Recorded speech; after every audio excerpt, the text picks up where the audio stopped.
Halo pemirsa, salam sehat untuk kita semua. Jumpa lagi bersama saya Ali Nur Yasin dalam program Teras Negeri.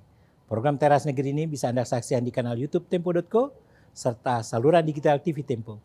Tamu saya hari ini adalah Bupati Tanah Datar, Sumatera Barat, Bang Eka Putra. Apa kabar Bang? Alhamdulillah Bang Ali, kabar baik.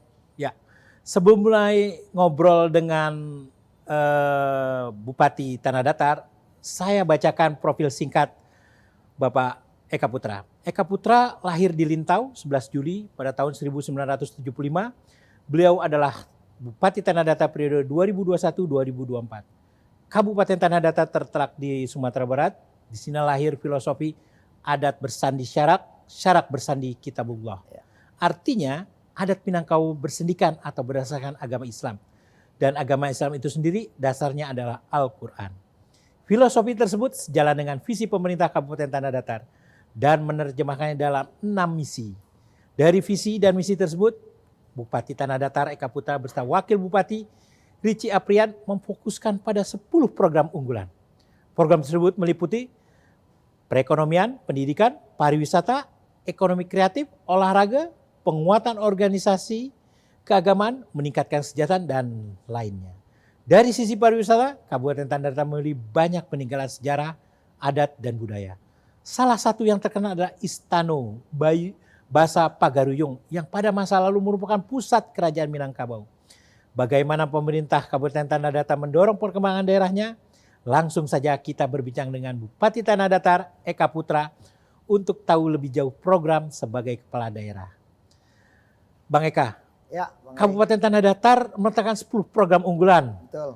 Nah, dari 10 program itu, mana yang paling signifikan dijalankan selama Bang Eka mimpin?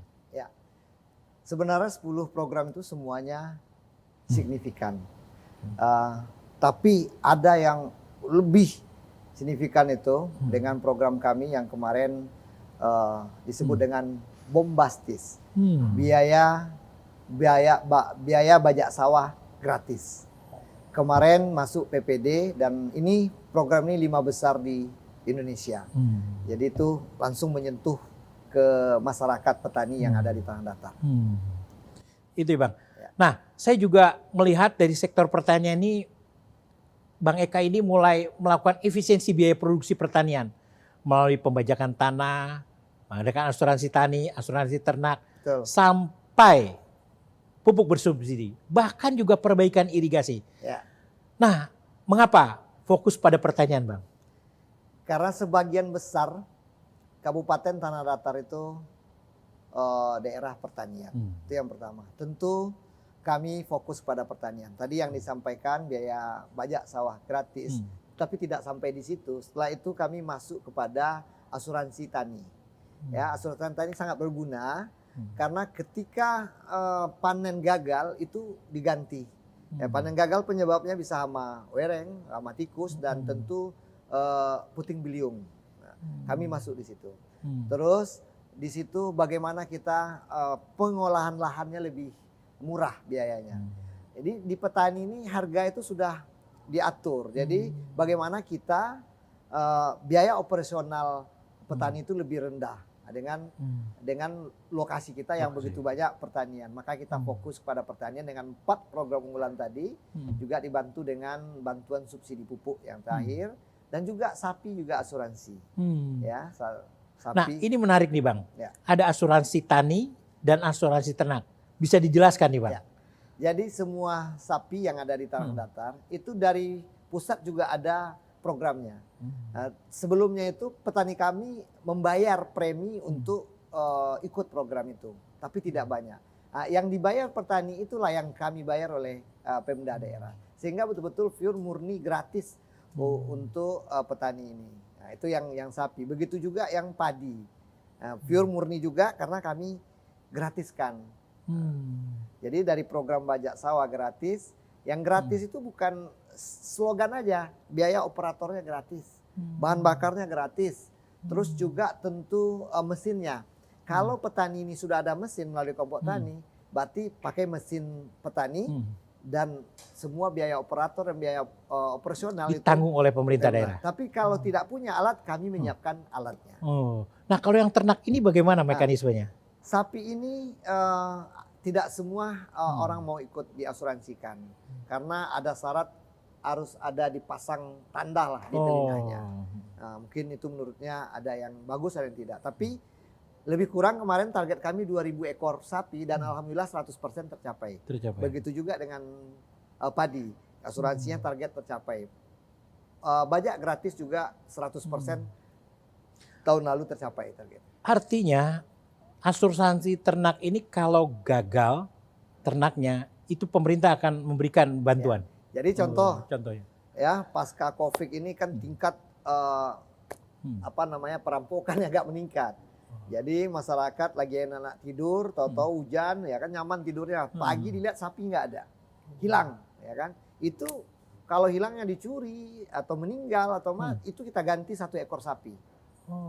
100%. Kalau sakit dan sempat itu sapi yang disembelih, itu diganti 50%. 50%. Ya, murni memang untuk membantu masyarakat. Dan ini dengan target kami 2.000 ekor, alhamdulillah 100% tercapai. 100%. Dengan pola program ini artinya tingkat kesejahteraan petani itu bisa dijaga ya Bang ya? Betul. Jadi di sisi ekonomi ini sangat menguntungkan. Ya. Kenyamanan bagi masyarakat kami. Tidur jadi nyenyak karena sapi udah diasuransikan. Padi juga begitu ya? Diasuransikan. Kadang kan ada bencana atau hama atau apa sudah nyaman. Dan juga biaya untuk membajak sawah juga sudah gratis. Jadi bagaimana bisa membuat masyarakat petani kita lebih nyaman dalam menjalankan pertanian karena ini menyangkut kepada inflasi. Iya. Nah ini menarik nih Bang. Ketika bicara inflasi, ini pemerintah Kabupaten Tanah Datar mendapat penghargaan dari Kementerian Keuangan karena mampu mengendalikan inflasi daerah, khususnya di wilayah Sumatera.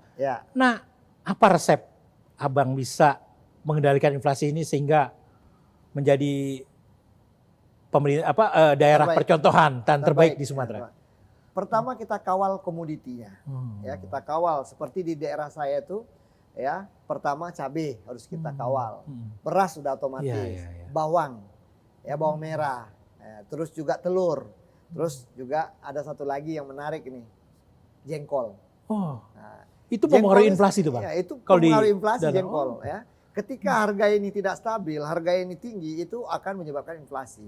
Nah, kita komoditi ini yang harus kita kawal. Cabai, bawang merah, telur, beras, dan terakhir jengkol.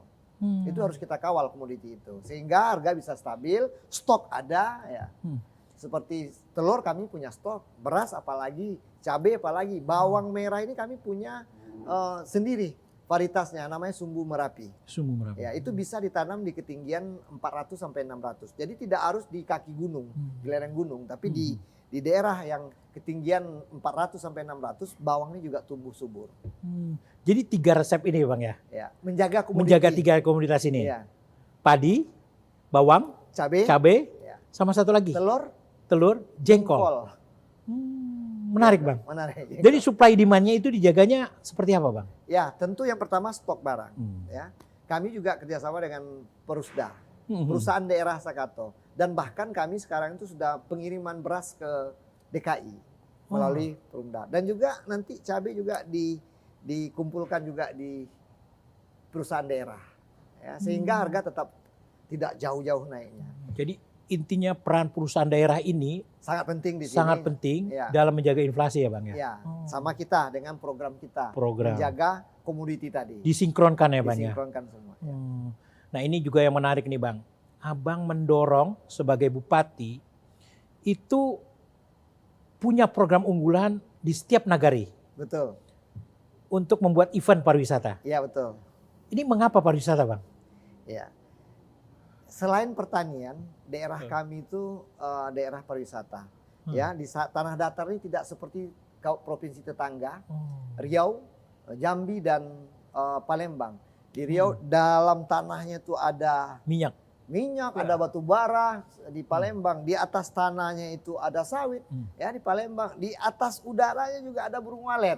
Tapi kami dapat anugerah dari Allah dengan keindahan alam yang sangat luar biasa, dengan kekayaan budaya yang sangat banyak dan kekayaan adat. Makanya kami membuat supaya ini selalu dilestarikan. Kami membuat program namanya Satu Nagari Satu Event. Nah, Satu Nagari Satu Event ini kami adakan di desa-desa. Karena adat itu salingka nagari, artinya adat itu setiap nagari berbeda. Dan di situ akan muncul juga kuliner-kuliner tempo dulu yang sudah lama tertinggal, itu akan muncul lagi. Dan di saat itu juga tokoh-tokoh adat mentransfer ilmunya ke generasi muda. Dan di saat itu juga stand-stand UMKM akan hidup. Ya, perputaran ekonomi juga bagus di situ. Ketika satu nagari, satu desa itu orang akan berkunjung di setiap event.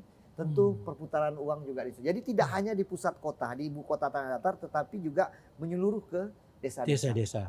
Jadi intinya Bang ya, pengembangan pariwisata ini setiap nagari itu selain mempromosikan budaya lokal, tapi juga ada circular ekonominya di situ ya. Betul. UMKM kami hidup. Ya, perantau-perantau kami bisa pulang kampung, kangen dengan tradisi dulu. Yang makanan ketika tempo dulu dan ketika perantau kami masih kecil sebelum merantau itu ditemukan kembali makanan itu yang sekarang sudah langka.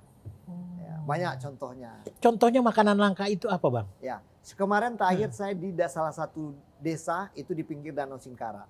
Konon dulu katanya zaman penjajahan Belanda itu makanan yang sangat murah sekali modalnya, cuma air, sayur dan garam. Disebut nama makanannya salabaraye.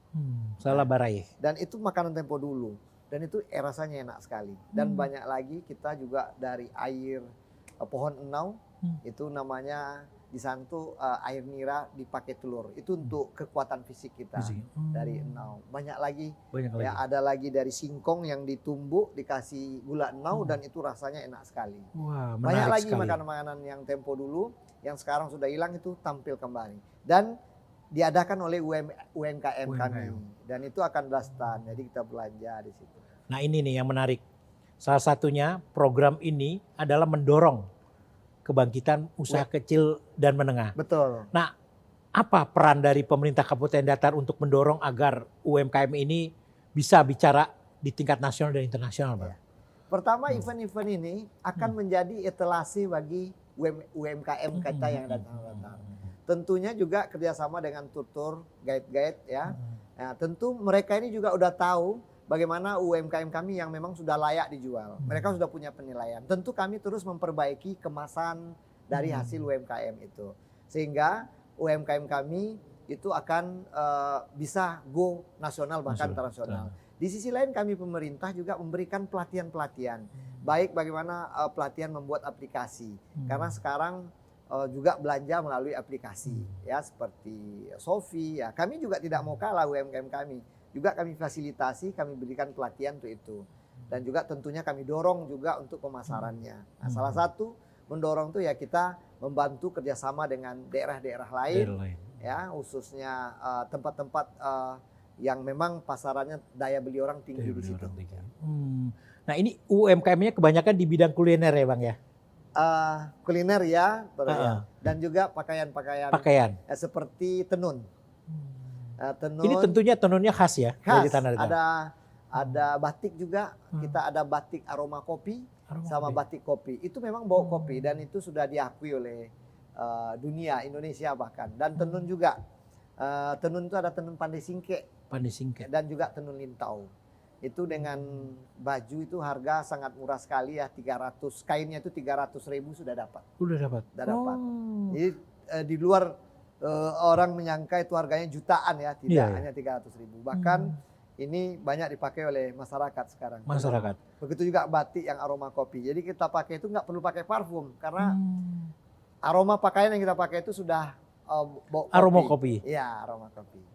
Mengapa bisa disebut aroma kopi, Bang? Karena memang pembuatannya itu dengan ada campur kopinya. Bahkan untuk batik kopi itu dengan ampas kopi dibuatnya, dijadikan kain. Nah, itu yang dibuat. Itu yang khasnya Bang ya? Khas yang UMKM. Jadi itu sudah kita pasar, ya tentu kita setiap ada pameran, baik di Jakarta, mana-mana kita ikutkan itu. Nah Bang, selain ekonomi, pariwisata, Abang juga fokus pada program pendidikan di Tanah Datar. Ya. Dan juga kesehatan. Nah, ini bagaimana agar tingkat pendidikan ini lebih maju dibandingkan periode sebelumnya, dan juga bagaimana pelayanan kesehatan di Tanah Datar itu bisa mensejahterakan masyarakat. Ya, tentu kami punya prinsip tidak ada anak-anak di Tanah Datar nih yang terlantar, ya, yang sakit yang tidak berobat. Kita fasilitasi berobat gratis. Begitu juga tidak ada anak-anak di Tanah Datar yang tidak sekolah karena biaya.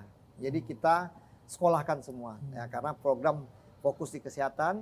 Tidak ada anak-anak yang terlantar berobat karena tidak mempunyai biaya. Kami fasilitasi. Juga tidak ada anak-anak Tanah Datar yang tidak sekolah karena biaya alasannya. Kami akan sekolahkan semua. Dan khusus di bidang pendidikan itu semua dari jenjang, semua jenjang sampai SMA itu gratis. Itu gimana? SD, SMP, ya. Kami di situ ada program yang untuk membentuk jiwa generasi muda kami, yaitu program namanya Satu Rumah Satu Hafizul. Alhamdulillah sekarang lebih kurang 14.000 anak-anak di Tanah Datar itu penghafal Al-Quran. Ya, itu program. Dari situ nanti akan ada bagi anak-anak yang hafalannya ada 3 juz atau 5 juz, itu bahkan ke kuliah kami beasiswa. Bahkan yang hafal 30 juz untuk masuk ke dokteran itu gratis. Ya, ditanggung selesai. semuanya biayanya. Tanggung semua biaya. Oleh pemerintah Kabupaten Tanah Kita Datar. kerjasama dengan kampus-kampus. Kampus-kampus. Ya, kerjasama dengan. Kalau di Tanah Datar kita ada kampus UIN Mahmud Yunus.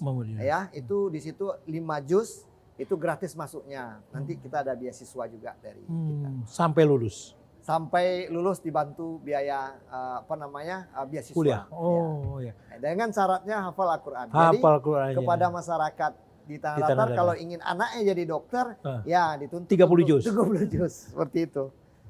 Fakultas Kedokteran menanti itu Ya, yang untuk jadi 30 kita juz. selain penganggaran dari APBD juga dari Basnas. Basnas. Ya, oh ya, Basnas. kerjasama dengan Basnas juga. Basnas itu kan zakat dari seluruh ASN. Ya, ya. Mulai dari saya sampai ke pegawai-pegawai semua zakatnya dikumpul di Basnas. Itulah yang kita bagi untuk biaya pendidikan, untuk kesehatan, dan juga untuk bedah rumah, masuk semua di situ. Semua dari situ. UMKM masuk juga itu, bantuan modal langsung. Nah Bang, kalau untuk layanan kesehatan, seperti apa yang dilakukan di Tanah Datar? Ya, pertama kami membuka Tanah Datar di ujung jari. Ya, artinya itu cukup dari rumah saja, perlu pelayanan sudah bisa untuk kesehatan. Dengan kita siapkan semua hotline-nya. Dan juga pelayanan kami itu tidak dipersulit. Jadi seandainya di suatu klinik di rumah sakit itu harus lancar, tidak ada ngantri-ngantri. Dan juga bagaimana kenyamanan pasien di rumah sakit, ya tentu kebersihan dan keramahan daripada petugas kami kesehatan, baik itu dokter maupun perawatnya. Jadi ditanggung semua. Ditanggung semua, biaya tanggung. Yang BPJS tertunggak ya kita bantu juga. Bayar, ya. PIB-nya ya. Ya, kita di rumah saya yang penting berobat dulu, tidak ada bicara biaya di depan. Jadi tadi yang sampaikan tidak ada pasien yang terlantar karena tidak ada biaya. Yang penting masuk dulu rumah sakit. Nanti kita akan support dari pemerintah. Layanan dokter, tenaga kesehatan juga semua sudah dipenuhi semua. Dipenuhi semua. Dan alhamdulillah di Tanah Datar kami selalu menyampaikan kepada pegawai, mulai dari saya sampai pada pegawai rendahan itu, kita adalah pelayan. Ya, artinya kita pelayan masyarakat. Jadi prioritas utama kita adalah pelayanan kita kepada masyarakat. Menarik sekali. Pemirsa, kita sudah di penghujung acara. Kepada Bang Eka Putra, saya persilakan untuk memberikan pernyataan penutup dan harapan kepada sebagai Bupati Tanah Datar, bagaimana kemajuannya nanti. Silakan. Ya, mari bangga dengan budaya yang kita miliki. Mari kita gali, kita lestarikan, kita promosikan, dan kita jual. Mari kita jaga kebersihan, mari kita bersikap ramah. Mari kita terus berbenah. Kita tidak punya sumber daya alam tambang, sawit, dan industri. Tapi kita punya gunung, kita punya danau, kita punya sungai, punya sawah, punya budaya yang menjadi keunggulan kita. Apabila dijaga dan dikelola dengan baik, akan menjadi berkah bagi kita semua. Terima kasih. Ayo ke Tanah Datar. Julukan Ayo ke Tanah Datar. Ayo ke Tanah Datar. Pemirsa, Teras Negeri akan kembali berbincang dengan sejumlah kepala daerah yang banyak memberi inspirasi untuk kemajuan negeri. Saya Ali Nasin, beserta kru yang bertugas, pamit undur diri dan sampai jumpa. Terima kasih. Terima kasih. Terima kasih Bang Eka. Terima kasih.